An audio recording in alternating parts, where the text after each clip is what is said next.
বাংলাদেশের ঐতিহ্যবাহী জেলা বরিশাল। 17টা জেলার ভেতরে একটা জেলা বরিশাল।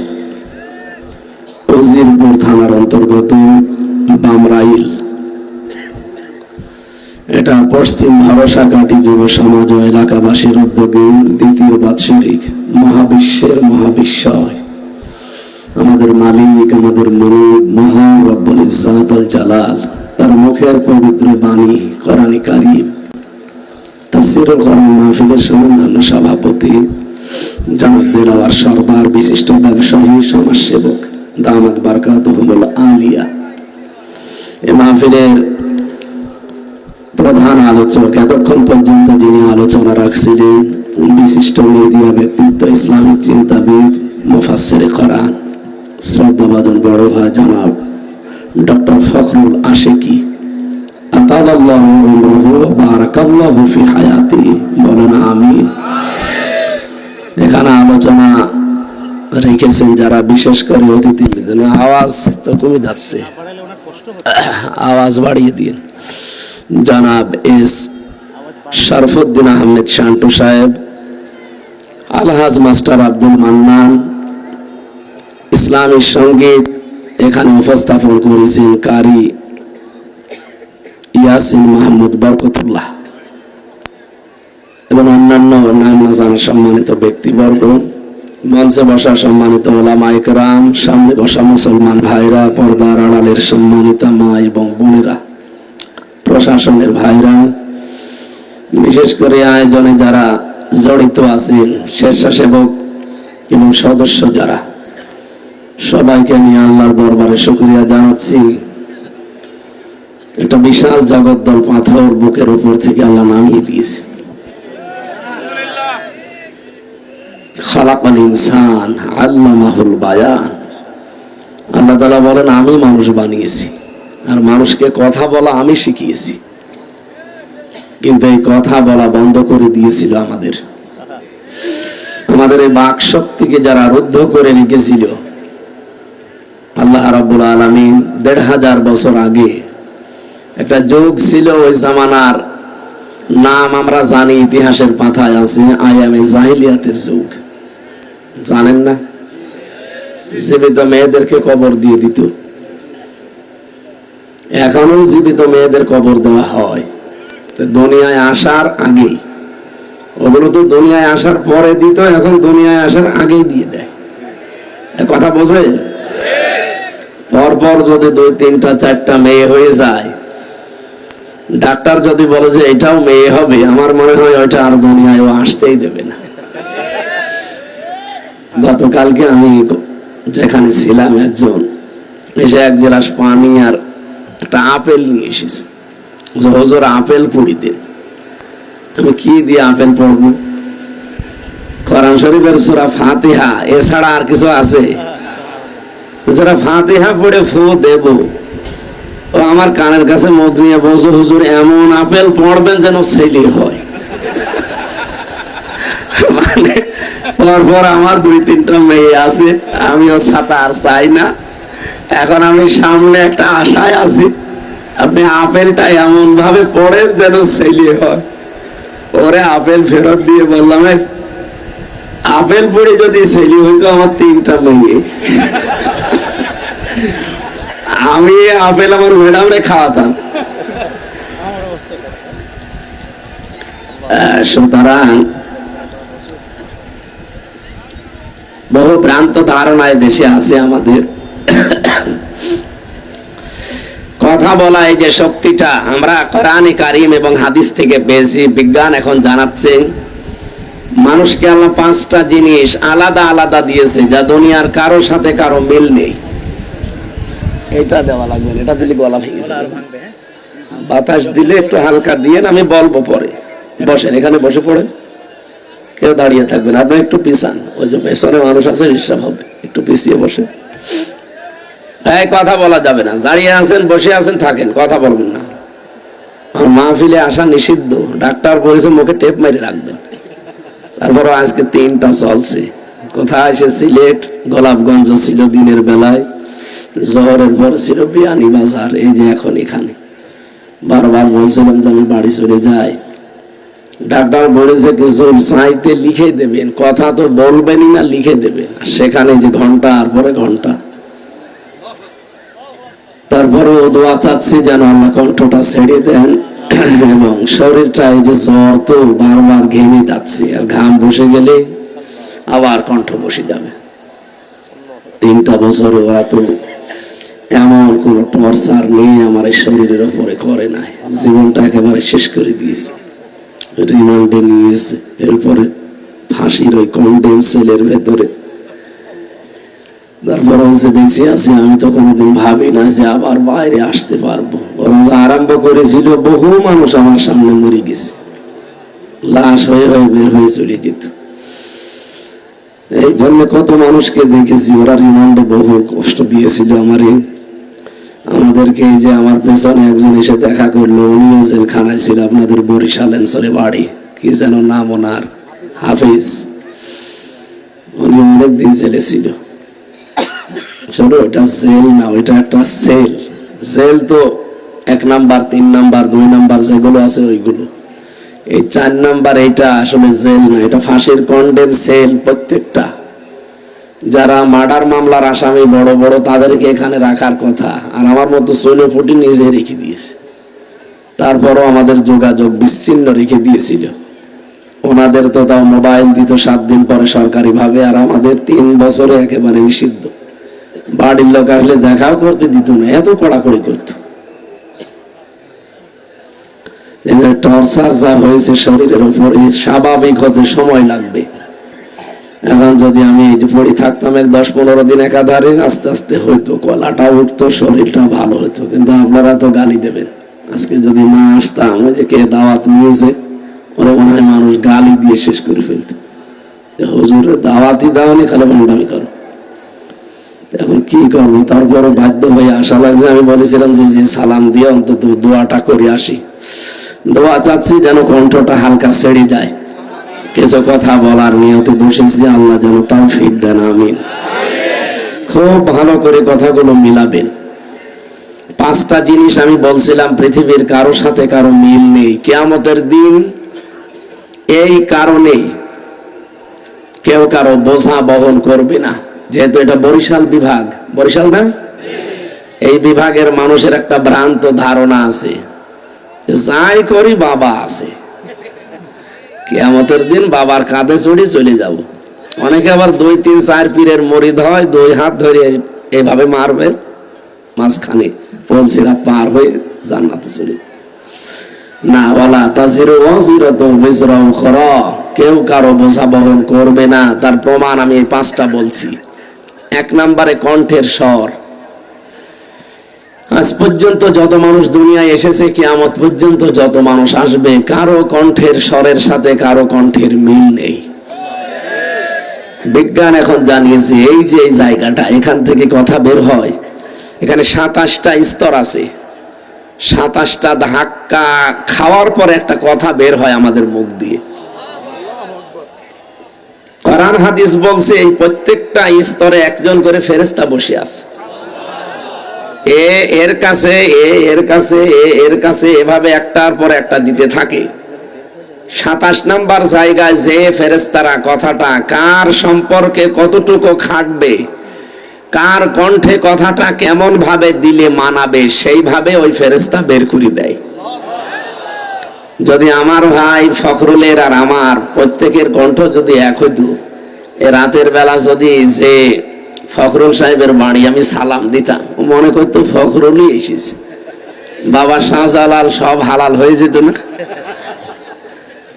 কি দয়া করেছি বলেন আপনার এই কণ্ঠের স্বরটা পাল্টিয়ে।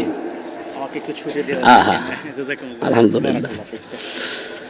সম্মানিত ভাইরা, আমরা যে কথা বলতে চাই, 27টা স্তর পার করার পরে যে আল্লাহ আমাদের কণ্ঠস্বরটা ছেড়ে দিলেন, একটা স্তরে যদি কোনো ঝামেলা থাকে, আপনি কথা বলতে পারবেন না, খালি গোগা আওয়াজ বের করবেন, কথা বের হবে না। এই ক্ষমতা দুনিয়ায় কারো হাতে আছে? পুরাটা কার হাতে? যে আল্লাহর হাতে। সে আল্লাহ বলছেন, আল্লামাহুল খালাকাল ইনসান আল্লামাল আল্লামাহুল বায়ান। আমি মানুষ বানিয়ে শুধু শেষ করে দেইনি, তাকে কথা বলা শিখিয়েছি। আমাদের এই কথা বলা যারা এতদিন রুদ্ধ করে রেখেছিল, আল্লাহ যেহেতু এখন ছাড় দিয়েছে, ছেড়ে দিয়েছে, বলেন আলহামদুলিল্লাহ। কিয়ামত পর্যন্ত বাংলাদেশে কারো কথা যেন আর বন্ধ না হয়, সেই ব্যবস্থা করা লাগবে না? যারা এই কণ্ঠস্বরকে রুদ্ধ করে দিতে চায় তারা যেন আর সামনে না আসে, সে যাই হোক। আমরা এমন মানুষকে চেয়ারে আর কোনোদিন দেখতে চাই না যারা মানুষের কণ্ঠনালী চেপে ধরবে। ওয়ালাকাদ কাররামনা বানি আদম, আল্লাহ বলেন বনি আদমকে আমি সম্মান দিয়েছি। এখানকে আল্লাহ জানিয়েছে যে ওয়ালাকাদ কাররামনা বানি মুসলিমিন, যে মুসলমান সন্তান যারা তাদেরকে সম্মান দিয়েছি না, মানুষ পদবাচ্চে যারা বিবেচিত তারাই আল্লাহর কাছে সম্মানিত। তারা কি? এই জবাব দিলেন না? এটা ক্লাস চলছে, অথচ এই সম্মানিত মানুষদের সম্মান হানি করার জন্য এই 54 বছরই চেষ্টা চালিয়েছে অনেক জালেম এবং মুনাফিকেরা। আমরা চাই না বনি আদমের এই সম্মান আল্লাহ যেটা দিলেন এটা আর কেউ নষ্ট করতে যেন না পারে। পৃথিবীতে সবচাইতে বেশি সম্মান কার? মানুষের। বলেন কার? এই মানুষের সম্মান নিয়ে আপনি সিনেমিনি খেলতে আর পারবেন না। বিশ্বনবী মসজিদে নববীতে বসে আছেন, সামনে দিয়ে একটা লাশ যাচ্ছিল ইহুদির, নবীজি দাঁড়িয়ে গেলেন। সাহাবীরা বলে হুজুর আপনি দাঁড়াবেন না, এই লোকটা ইহুদি। নবীজি বলেন ইহুদি হোক, লোকটা তো আল্লাহর বান্দা। আমি তো দাঁড়িয়েছি আল্লাহর বান্দাকে সম্মান দেওয়ার জন্য, জাতি হিসাবে সে যে জাতির লোক হোক আমার দেখার দরকার নেই।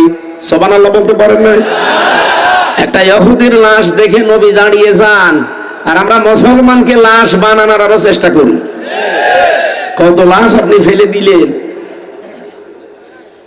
সরকারি জরিপ বের হয়েছে 2732 জন মানুষ এই 24-এ লাশ হয়েছে। 34,703 জন মানুষ এখনো হাসপাতালের বেডে কাতরাচ্ছে। কারো হাত নেই, কারো পা নেই, কারো চোখ নেই, কারো অন্ডকোষ উঠে গেছে। আগস্টের 6 তারিখে আমি হাসপাতালগুলোতে দেখতে গিয়েছিলাম কয়েকটা, কারো দেখি এক চোখ নেই, কারো এক হাত নেই, কারো অন্ডকোষ নেই। কি যন্ত্রণায় ছটফট করছে। এই যে বিশাল বোঝাটা দিয়ে আপনি তো চলে গেলেন 14টা ব্রিফকেস নিয়ে, ওগুলো তো সব ছাই ভরা ছিল। 14টা ব্রিফকেস যাওয়ার সময় নিয়ে চলে গেলেন, কাউকে কিচ্ছু বললেন না। খালি পাইলটকে বলে যে ব্রিফকেস গুলো উঠেছে, বলছে হ্যাঁ চলো। একটু যে বলে যাবেন যে হাসনাত কোথায়, তাও বললেন না। আপনার আত্মীয় না এটা? ডাক দিয়ে তো বলতে পারতেন যে তুমি সিংহ পুরুষ। চলে গেলাম, সিংহের মতো গর্জন দিল। কই আপনি কই? সে গর্জনও নেই, সে আগে গেছে। কাওয়া কাকেও বলে যেতে পারতেন। এমনকি আমার নাম্বারটা জোগাড় করে তো একটু বলতে পারতেন যে হামজা 3 বছর জেল খাটালাম, কিছু মনে করো না, চলে গেলাম। তাও বললেন না। ঠিক আছে স্যার, যেখানে আছেন অন্তত একটু নিরাপদে থাকেন। যে মাঝে মাঝে কি বের হচ্ছে, কয়েকদিন আগে এটা সত্য কিনা জানি না, মনে হয় সত্য না, বের হয়েছে যে ওনার ছোট বোনকে ওই দেশের এক মন্ত্রী নাকি ধর্ষণ করেছে। নাউজুবিল্লাহি মিন যালিকা। এই কথা যদি সত্য হয়, এই শেষ বয়সে এসে আমরা নাতি নাত করে কি করব? এই বয়সে এসে একটা বদনাম না? অন্তত আপনারা নিরাপদে থাকেন। আর বিশেষ করে দাদার কাছ থেকে খুব দূরত্ব রাখা লাগবে। দাদারও বউ নেই, আপনারও স্বামী নেই। সেদিন একটা গান শুনছিলাম ইউটিউবে, মোদির বউ নাই। আমার গলা পারছে না, তো আমি এই জন্য বললাম না। না, যারা এগুলো করছেন এই ষড়যন্ত্র থামানো লাগবে। এক সময় আপনি আনসার দিয়ে, এক সময় হেলমেট দিয়ে, এক সময় রিকশা দিয়ে, এক সময় বিভিন্ন জিনিস দাঁড় করিয়ে এই দেশকে অস্থিতিশীল করার চেষ্টা করবেন না। আগস্টের 5 তারিখের আগে দেশটা আর নেই, এখন দেশ পাল্টিয়ে গেছে। সুতরাং কারো ষড়যন্ত্রে পা দিয়ে, উস্কানিতে পা দিয়ে নিজের ভবিষ্যৎ নষ্ট করিন না। আপনি বাস্তবতা টের পাচ্ছেন না ভাই।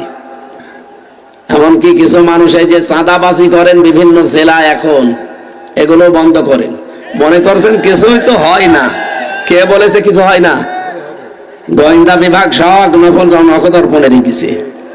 আমি তো ওদের সাথে মাঝে মাঝে যোগাযোগ করে দেখেছি, বলছো হুজুর আমরা পর্যবেক্ষণে রেখেছি, দেখছি কে কি আমল করে, কাজ করে।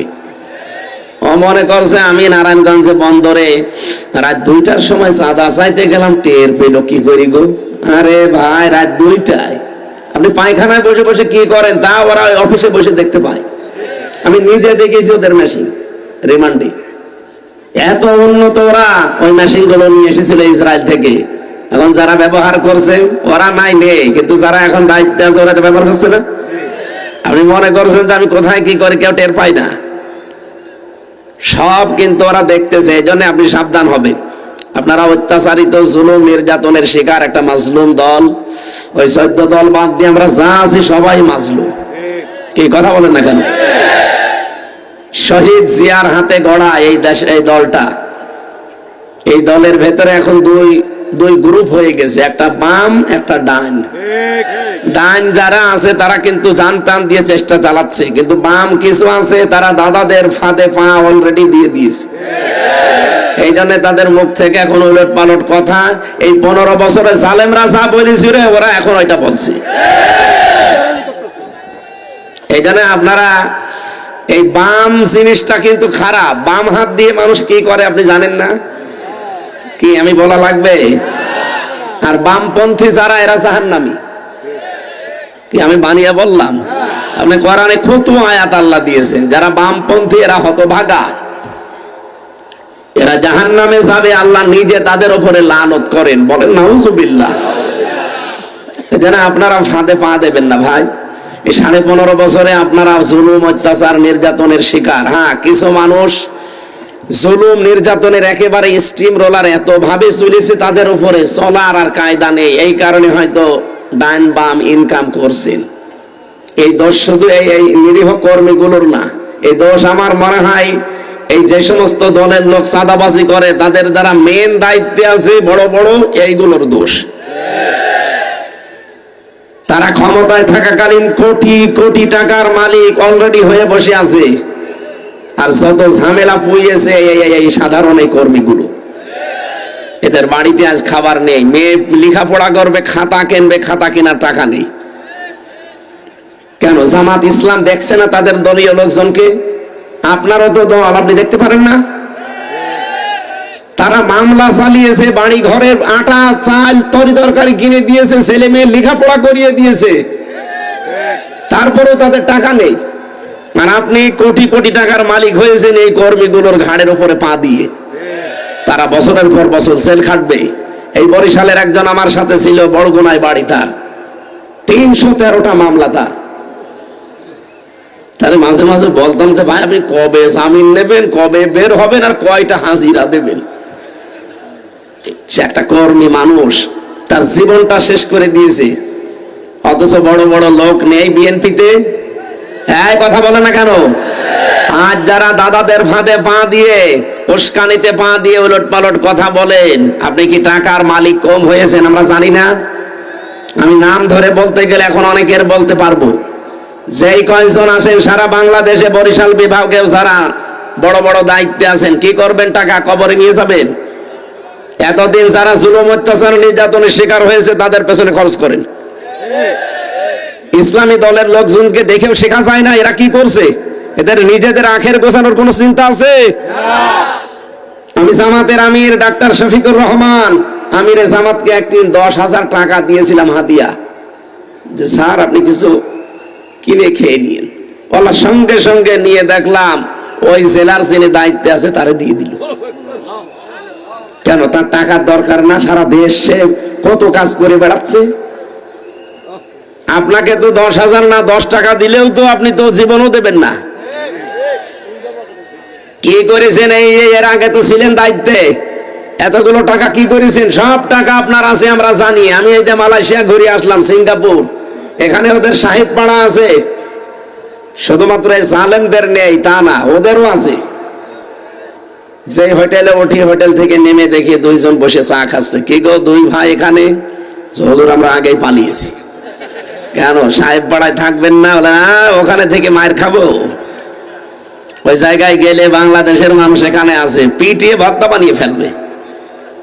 এই জন্য যারা করছেন এই ছোটখাটো মানুষগুলো, ভাইরা আপনারা একটু ধৈর্য ধরেন, দেশটা আগে একটু দাঁড় হোক। বাইরের বিভিন্ন মিডিয়া কিন্তু এখন একেবারে চাতক পাখির মতো চেয়ে আছে। আপনি টের পাচ্ছেন কিছু? এই যে ভয়েস অফ আমেরিকা কিছুদিন আগে একটা রিপোর্ট দিয়েছে, 257টা দেশ আছে পৃথিবীতে, প্রত্যেকটা দেশের উপরে তাদের নজর। এতদিন আমাদের এই প্রতিবেশী নামে কলঙ্ক, এই দাদা বাবুরা এই 54 বছর আমাদের নামে যে মিথ্যাটা ছড়িয়েছে, জানুয়ারির 1 তারিখে সেটা পুরা মিথ্যা, এটা প্রমাণ হয়ে গেছে। মাইক্রোসফট এটা খ্রিস্টানরা চালায়, তারা জানিয়েছে তামাম দুনিয়ায় সবচেয়ে বেশি মিথ্যা তথ্য পরিবেশন করে ভারত। আরে ভাই, ওরা কে আমার খালাতো ভাই, ওদেরকে আমরা টাকা পয়সা দিয়েছি, ওরা নিজেরাই রিপোর্ট বানিয়েছে, সবগুলো চিন্তা ভাবনা করে গবেষণা করে বানিয়েছে। সুতরাং এই 54 বছর বাংলাদেশের বিরুদ্ধে সাম্প্রদায়িক সম্প্রীতির নেই, এদেশে সংখ্যালঘু নির্যাতন হয়, এরকম কথা বলে বলে যারা বিশ্বের মোড়লদের বিশ্বাস করানোর চেষ্টা করিয়েছিলেন, মোড়লরা এখন বুঝে ফেলেছে আপনারা মিথ্যা কথা বলেন। আপনারা তো প্রতিবেশী, ওটা তো আর পাল্টানো যাবে না, চরিত্র পাল্টান আপনারা।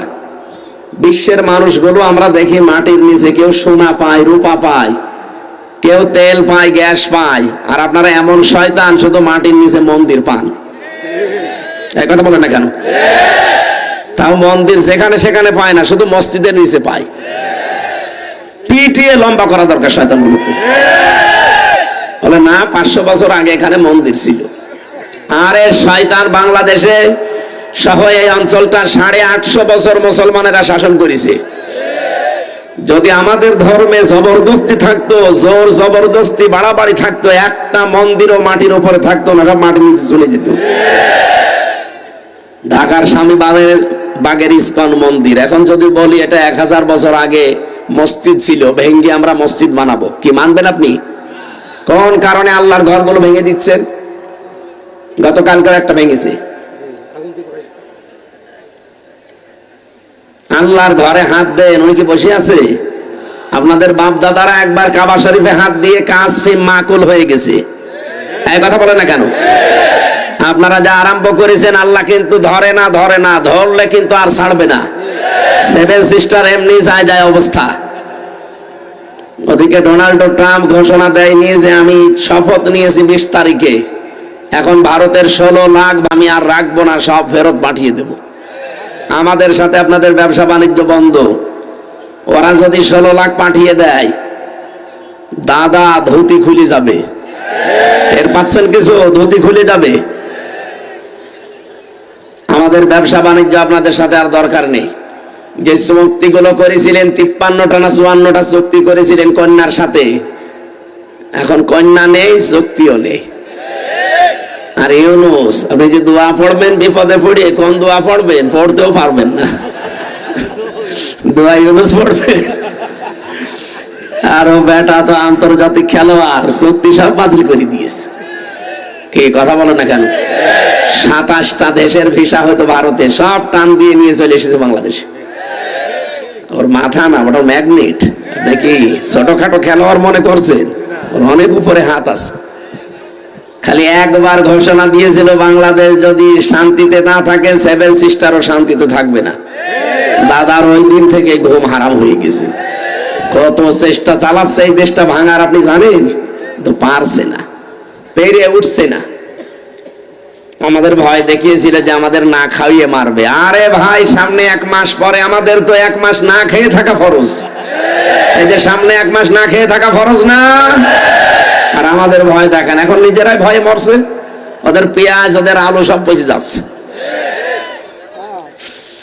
আমি বাংলাদেশের ছাড়া ভারতের প্রদেশগুলোতে বেশি থেকেছি, কারণ এখানে তো আমার অনুষ্ঠান হতে দিত না আগে। 18, 19, 20 সালগুলোতে হতে দিত না। 21, 22, 23 তো পুরা জেলখানায়। এই জন্য ওই সময়গুলো বেশিরভাগ কাটিয়েছি আমি এই ভারতের এই প্রদেশগুলোতে, দেখেছি ওই মানুষগুলো যে কি, ওদের খুব ভয় জীবনের উপরে। খালি ভয় দেখাবেন যে তোরা কিন্তু মেরে ফেলবো, ও আপনার বাবা না দাদা না পরদাদা ডাকবে, এত ভয় ওদেরকে। কোরআনে কারিমে আল্লাহ জানিয়েছেন লা তাজিদান্না আশাদ্দান নাস আহরাসাল হায়াতিদ দুনিয়া মিনাল্লাযিনা আশরাকু। হে নবী, দুনিয়ার প্রতি মহব্বত, জীবনের উপরে সবচাইতে বেশি লোভ আপনি দুইটি জাতিকে দেখতে পাবেন। এক নম্বরে মুশরিক, এক নম্বরে কারা? ওরা কি? এজন্য এত ভয় ওদের মরণের। শুধু বলেছি যে ওই দেশে চিকিৎসা নিতে যাব না, বাংলাদেশে দরকার হয় 8টা বিভাগে আমরা 8টা আন্তর্জাতিক মানের হাসপাতাল বানাবো। পাগল হয়ে গেছে, কারণ ওরা এই দেশ নিয়েই চলে। কি আরম্ভ করেছে দেখেন তো, একটা প্রতিবেশীর সাথে ওদের কোনো মিল আছে? কথাগুলো বলছে, এগুলো রেকর্ড হচ্ছে এই কারণে। একটা প্রতিবেশীর সাথে ওদের মিল নেই। এই জন্য তো আন্তর্জাতিক বিশ্বগুলো আজ খেপে গেছে যে কি আপনি এত ভালো মানুষ, তো একটা প্রতিবেশীর সাথে আপনার মিল নেই। মানে আফগানিস্তানের সাথে একটা বর্ডার আছে, মিল নেই। আর পাকিস্তানের সাথে তো দা কুমড়া সম্পর্ক। মালদ্বীপের সাথে মিল নেই, শ্রীলঙ্কার সাথে মিল নেই, ভুটান এতটুকু একটা রাষ্ট্র, তার সাথেও মিল নেই। মায়ানমারের সাথে মিল নেই, নেপালের সাথে মিল নেই, চীনের সাথে তো নেই। আমাদের সাথে ছিল কন্যা, ছিল কন্যা নেই, মিল নেই। হ্যাঁ, ব্যবসা বাণিজ্য দরকারও নেই। এতগুলো দেশ যদি আপনাদের ছাড়া চলতে পারে, বাংলাদেশও চলতে পারবে ইনশাআল্লাহ। আমাদের ব্যবসা এখন হবে তুরস্কের সাথে, চীনের সাথে, পাকিস্তানের সাথে। কেউ বানাতে পারেননি। বাংলাদেশে এরকম পীর যেগুলো আছে, এইরকম জায়গায় যাবেন শেখার জন্য। তিনি মুনাব্বিহাত, কিতাবুল মুনাব্বিহাতের বাংলা করেছেন হাফেজ ইবনে হাজার আসকালানী রহমতুল্লাহ আলাইহি। আমি সেখান থেকে আজকে আলোচনা করব, আপনারা থাকবেন তো ইনশাআল্লাহ। এরকম জ্ঞানী মানুষ যারা পীর আছে, আলেম আছে, তাদের কাছে যেয়ে আপনি শিখে নেবেন। ফাসালু আহলা যিকরি ইন কুনতুম লা তা'লামুন। যেটা জানো না, যারা জানে তাদের কাছে জেনে নিবা। এই ঘোষণা কার? কিন্তু তার গা পা টিপে দেওয়া লাগবে, বউ ছেলে মেয়ে নিয়ে সব সেখানে যে পড়ে থাকবেন না, এগুলো নেই, ইসলামে নেই। বরিশালবাসী এদিকে তাকান।